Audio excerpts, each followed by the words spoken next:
Welcome back, adventurers. Ready to dive into another classic D&D module with us? Always ready. Awesome. Today, we're cracking open the Forgotten Temple of Tharizdun Oh, yeah, I love this from one. 1982. Link to the PDF is in the description below if you want to follow along at home Definitely worth a read. as we unearth this gem and maybe figure out how to adapt it to a modern 5e game in the world of Greyhawk. Yeah, it's really cool how these old modules are like little time capsules of D&D history, and there's always something you can Yeah. take from them and use. Totally. It's like archaeological D&D. We're going to uncover all these relics and breathe new life into them. I like that. And speaking of relics, this temple was once a place of serious power, dedicated to the big bad himself, Tharizdun, Oh, yes, the Chained God the chained god. of eternal darkness. And Yeah. for those who don't know about Tharizdun in Greyhawk lore, Yeah, Phil said. he's not just your average everyday evil deity. He's Yeah. like the embodiment of entropy and madness, like the ultimate end of everything. That's a bummer. Yeah, you don't want to run into this guy. Not someone you want to run into. And like even the other evil gods were like, this guy's too much. Yeah, We gotta imprison him. that's how bad he is. Yeah. The other evil gods are like, nope. Yeah. So we're dealing with some serious legacy here. Serious legacy. Yeah, and back in the day, this temple was like a hangout spot for all the worst of the worst drawn to his chaotic evil. Oh, yeah. Like power-hungry magic users, twisted clerics, Anyone who wanted to watch the world burn. all the baddies. Yeah. And they weren't just, sitting around twiddling their thumbs. They were causing mayhem. Unleashing horrors upon the world. This temple was like ground zero for bad stuff for generations. It's a rough time to be alive. Yikes. So Saracen gets locked up. His followers are not happy. What'd they do? Well, they're obsessed with getting him back, of course. Naturally. They're poring over these ancient prophecies, performing all these forbidden rituals. Right. The temple basically becomes this magical research lab dedicated to breaking Tharizdun out of cosmic jail. I got to give them points for commitment, but also, like, scary. A for effort, but maybe not the best goal. Yeah, so their search leads them to a pretty creepy discovery, the Black Cyst. Oh, yeah.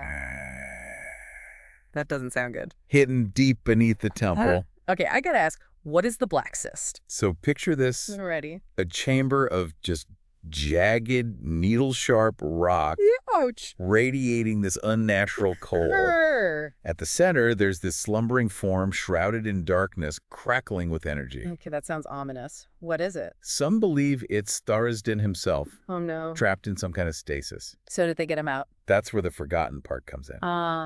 So they're trying for generations, these Yeah. clerics, but they just can't revive him. Their rituals are getting weaker, their faith is wavering, and the temple starts to fall apart. So it's literally falling apart. Yeah, they even start taking stuff from their own god's treasure hoard, Wait, really? which is wild.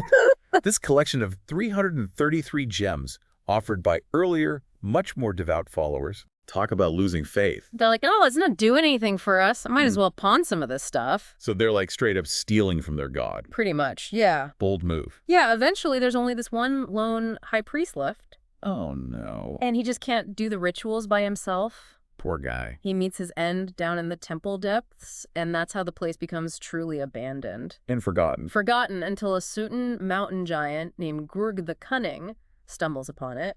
Grog the Cunning. I like the sound of this guy already. This guy's got plans, I bet he does. but he's not interested in reviving Tharizdun.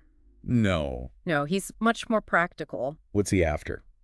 He sees the temple for what it is, prime real estate. It is a pretty sweet location. Needs a little work, sure, A fixer-upper. but great bones, and you can't beat the view. And Grog is not your average giant. He's got big plans. Oh yeah, he's got it all figured out. Tell me more. You can really see his cunning and how he's turned the temple's inherent chaos to his advantage. Okay, how so? He's put together this motley crew of monsters, Norkers, gnolls, ogres, trolls. They're all loyal to him. So it's not just Grog you got to worry about. It's his whole posse. Exactly. And he uses them to raid nearby settlements, including this place called Gnome Vale. Poor gnomes. Yeah, think about how you could use that in your campaign. Yeah. Maybe the players are hired to protect Gnome Vale, or they're looking into why people are disappearing. Ooh, that's good. Hmm. Okay, listeners, picture this. You and your party are in Gnome Vale when you hear whispers of a giant leading raids from a hidden temple. Spooky. Your mission, if you choose to accept it, is to find this temple deal with Grug and uncover the secrets of this forgotten place. Classic D&D adventure. Right. But getting to the temple is half the battle. We're talking treacherous mountain terrain, the potential for getting lost, Oh, yeah. and of course, encounters. You gotta have encounters. What kind of challenges might we face along the way? Well, the module gives us some fun options. You might run into gnomish guides Okay. who can help you navigate the mountains, or maybe lead you astray for the right price. Oh, I like that. Lost. No, we're just taking the scenic route. It'll just cost you a few extra gold. Exactly. Ooh, I love that. Or you might come across a tribe of Arakakwa Arakakra. I love those guys. who are offering a reward for dealing with a griffin. Ooh, a griffin. Now, that's a classic D&D monster. You know it. I'm picturing an epic aerial battle claws and beaks feathers flying. The griffin's lair itself is a challenge, too. It's covered in the remains of previous victims. Yikes. Could be some good loot there, though. So it's that classic risk-reward scenario. Do we go for the glory of fighting a griffin or play it safe and keep heading for the temple? Exactly. The module also mentions a safer valley route Okay. that offers a bit of a break and a chance to restock. I like that it's not just a straight shot to the temple. There are choices to be made. Always good to have choices. Yeah, and those choices have consequences. That's what makes it exciting. But no matter what path you choose, eventually you'll reach the temple. So what's it look like? What's our first impression of this Forgotten Temple? It's pretty imposing. It's this two-tiered structure made of stark black basalt, Okay. just looming over the landscape. You can practically feel the weight of its history just looking at it. I'm getting some serious evil vibes just thinking about it. Yeah, you and me both. And I bet getting inside is not going to be easy. I was going to say, I bet there's some defenses we got to get through. Oh, yeah, we'll dive into that next time. Sounds good. Stay tuned, adventurers. We'll be right back. Welcome back, adventurers. We're ready for more. All right, so last time we left off, you were standing at the foot of the Forgotten Temple of Tharizdun. Yeah, that place is giving off some serious stay-away vibes. I mean, yeah, but that never stopped a D&D party before, right? True that. As soon as my players see a do not enter sign, they're like, challenge accepted. Exactly. So let's talk strategy. Yeah. How do we even begin to approach this heavily fortified temple? I'm all ears. Well, the module gives us a few options, but one thing's for sure, a direct assault is gonna be tough. Yeah, but You've got that low wall blocking the main rampway, but that's just the first line of defense. right. Grug's got his forces strategically placed, ready to repel any invaders. So we're talking gnolls, ogres, trolls, the whole monster mash. Oh, yeah. And those lovable Norkers, too. Right. What a welcoming committee. Yeah. But here's where Grug's cunning really comes into play. Okay. I'm intrigued. His forces are chaotic. They're prone to infighting. So they're not exactly a well-oiled machine. Not at all. Which, in a typical D&D encounter, you might think that's a weakness for the DM to exploit. Right, makes sense. But here, it becomes a strength. Oh, so. Because their unpredictability makes them more dangerous. I see. Harder to anticipate. Imagine your players trying to plan a tactical assault, and then suddenly a troll decides it wants to eat a gnoll instead of fighting the party. Oh, man, that's brilliant. Ah. Throws a real wrench in the works. Exactly. It forces the players to adapt on the fly, think outside the box. Maybe they can use the infighting to their advantage, create diversions, or even turn the monsters against each other? It becomes less about brute force and more about strategy and cunning, which fits perfectly with Grug's whole cunning title. Right, and of course there are traps, too. Always gotta have traps. The module specifically mentions a rope net trap designed to snare anyone trying to climb the ramparts. Ouch. Yeah, that'll send you straight to the healer. No kidding. Yeah. But I'm guessing there are rewards for those who can overcome these challenges. Oh, absolutely. The upper level is a treasure trove of sorts. You've got everything from basic supplies and weapons to a hidden stash of jade worth a cool 1,000 gold pieces. Not bad for a day's work. But I bet the real treasures are hidden deeper down. You know, the upper level is just a taste of what's to come. But before we delve into those depths, let's talk about how this upper level could be adapted for a 5th edition game. Okay, fire away. I'm ready to take notes. First off, you can amp up the difficulty of the encounters. Instead of standard gnolls, maybe they're a particularly ferocious pack led by a Flind. Okay, I like it. Or some of the ogres have been warped by the temple's dark energy, giving them some cool new abilities. Ooh, yeah, make them more than just your average ogre. Exactly. And don't be afraid to get creative with the traps. Maybe the rope net is electrified, or it drops the players into a pit filled with some nasty oozes. Now you're talking. Nothing like a good ooze pit to spice things up. And think about the environment itself. The module describes the upper level as being pretty rough-hewn and decaying. Play up that atmosphere, make it dark, oppressive, with the constant threat of crumbling masonry. Yeah, I'm picturing crumbling statues, overgrown vines, maybe even some creepy whispers echoing through the corridors. Perfect. Really set the mood. Then, once the players have fought their way through all that, they finally reach the entrance to the lower level. Okay, here we go. The moment of truth. And that's where things get really interesting. I'm on the edge of my seat. What awaits us down there? So picture this. You descend the stairs into the lower level and you immediately feel a shift in the atmosphere. The rough-hewn stone of the upper level gives way to these polished black surfaces, almost unnervingly smooth. Okay, I'm already creeped out. The air feels heavy, charged with this unsettling aura. Like something's watching you. Exactly.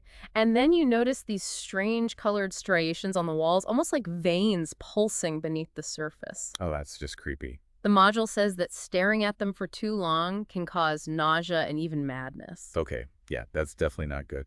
What kind of effect would that have on adventurers in a game? It's a great way to play up the psychological aspects of the dungeon. Maybe your characters start experiencing unsettling visions or suffer penalties to their wisdom checks. It's a subtle way to build tension and remind them that this place is inherently corrupted. It's like the dungeon itself is trying to mess with their minds. Exactly. So you make your way through this eerie corridor and eventually you come to Groog's lair. Groog's lair. I bet it's impressive. It's surprisingly spacious, almost like a grand refectory, with this massive bed fit for giant chests overflowing with treasure and guarded by loyal, dire wolves. Wait, dire wolves guarding a mountain giant's bedroom. Talk about overkill. Well, he is Grorg the Cunning, right? He's not taking any chances.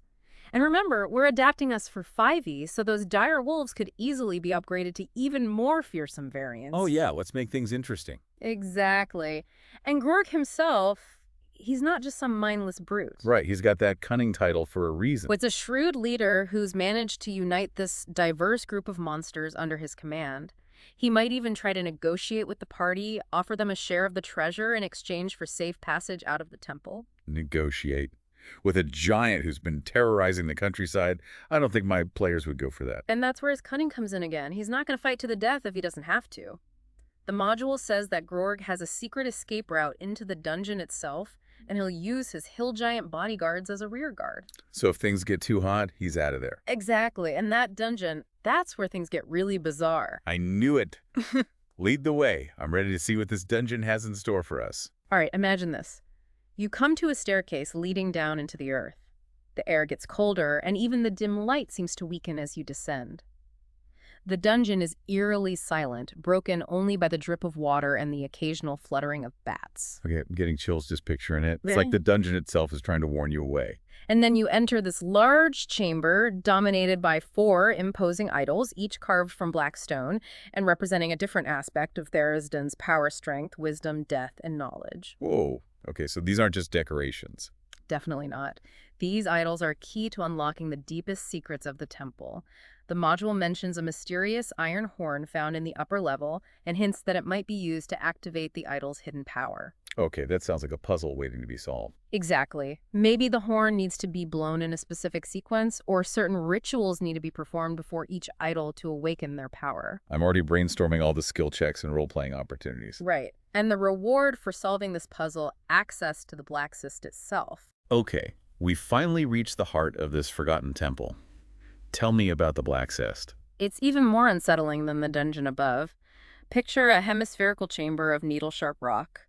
The air is intensely cold and oppressive, and light seems to dim and distort within this space, almost like reality itself is fraying at the edges. Okay, now that is creepy. And at the center of this chamber lies that slumbering form we talked about earlier. The one shrouded in black haze. Yeah, radiating this palpable aura of dread.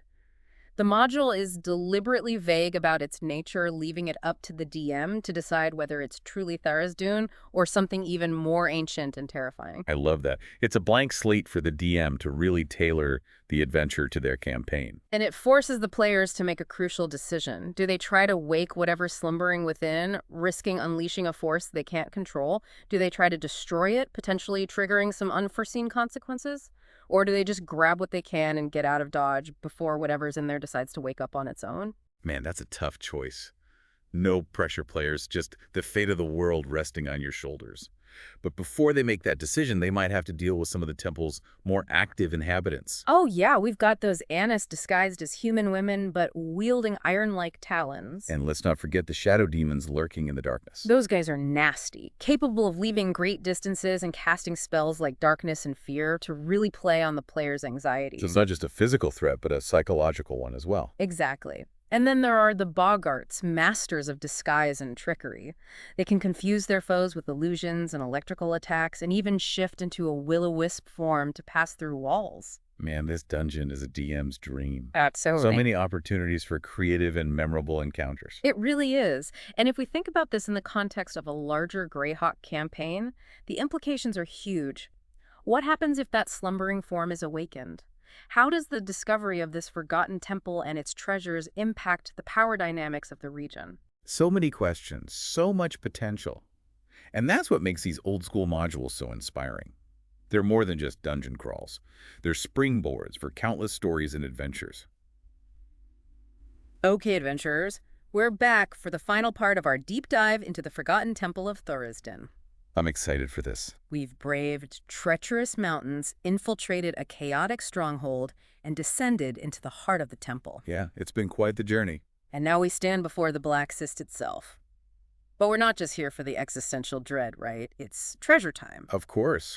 What's a good dungeon delve without some loot to show for it? Right. So let's talk treasure. The Forgotten Temple does not disappoint in that department. There's everything from basic supplies to potentially campaign-altering artifacts. Oh, I like the sound of that.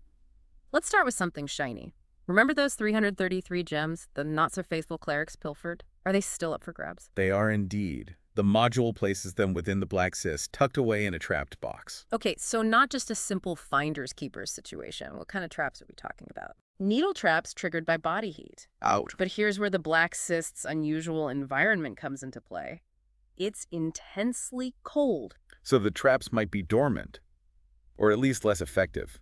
That's an interesting twist. Yeah, it creates an opportunity for your players to get creative. Maybe they have to carefully warm the box to disable the traps without setting them off. That's a good one. Or maybe they can use a clever spell or tool to bypass the mechanism altogether. I love those moments when players have to think outside the box. Me too. It's not just about rolling dice. It's about using your resources and ingenuity. Absolutely. Yeah. What other treasures are hidden away in this chamber of doom? Well, there's one item in particular that could be incredibly valuable, but also incredibly dangerous. A tome known as the Lament for Lost Tharizdun. Ooh, that sounds ominous. Even the name gives me chills. Picture a tome bound in black, scaly hide its pages filled with silver glyphs that whisper of forbidden secrets. Okay, yeah, that's definitely not something you want to just casually read. The module says that only a cleric of Tharizdun could safely decipher its contents. So for anyone else, it's basically a cursed book. Pretty much. Reading it could lead to madness, memory loss, or even worse. So it's like high risk, high reward. What kind of secrets might this book hold?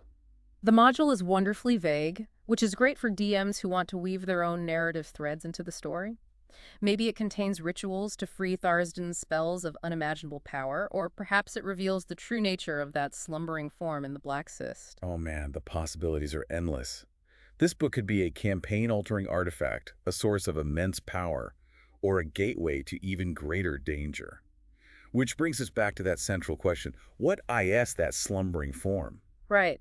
The module doesn't give us a definitive answer. It could be Tharizdun himself trapped in some kind of stasis. That's what we've been assuming. But it could also be something else entirely. Something even older, even more powerful. Okay, now that's a thought to keep you up at night. It's like a blank slate for the DM to really make it their own. Exactly. And it puts the players in a really tough spot. Do they try to wake whatever's slumbering within, potentially unleashing a catastrophic force upon the world? That's a big risk. Or do they try to destroy it? But what if that triggers some unforeseen consequences? That's a no-win situation. Or maybe they just grab what they can and get out of Dodge before whatever's in there decides to wake up on its own. You know, knowing my players, they'd probably try to wake it up. Yeah, that sounds about right. But before they can even make that decision, they might have to deal with some of the temple's other residents, the ones who are a little more active. Oh, right. We've got those Annis disguised as human women, but with iron-like talons. And don't forget the shadow demons lurking in the darkness. Those guys are nasty. Yeah. Capable of leaping crazy distances and casting all sorts of nasty spells like darkness and fear. Oh yeah, they're all about playing on the player's deepest fears. It's like a psychological attack on top of a physical one. Exactly. And then we have the boggarts, Masters of disguise and trickery. Oh yeah, those guys are trouble. They can create illusions, zap you with electricity, and even shift into a will-o-wisp form to pass through walls. They're just slippery little devils. It's like a DM's toolkit of creative encounters all in one dungeon. It really is. And if we think about all of this in the context of a larger Greyhawk campaign, the implications are huge. Right. Like, what happens if that slumbering form is awakened? How does the discovery of this forgotten temple and its treasures impact the power dynamics of the region? So many questions, so much potential for epic storytelling. And that's what makes these old-school modules so inspiring. They're more than just dungeon crawls. They're springboards for countless stories and adventures. I couldn't agree more. The Forgotten Temple of Tharizdun is a perfect example of how you can take a classic module and reimagine it for a modern audience. Well said. And that brings us to the end of our deep dive into the Forgotten Temple of Tharizdun. We've uncovered its history, explored its depths, and plundered its treasures. Hopefully we didn't unleash any ancient evils in the process. Fingers crossed. Now it's up to you to take what we've discussed and weave it into your own Greyhawk campaigns. We'd love to hear how you adapt this module for 5th edition. What kind of encounters did you come up with? Yeah, and what terrifying entity is slumbering in your version of the Black Cyst? Let us know in the comments. And don't forget to like, subscribe, and ring that bell for more D&D deep dives. Until next time, adventurers, may your dice rolls be ever in your favor.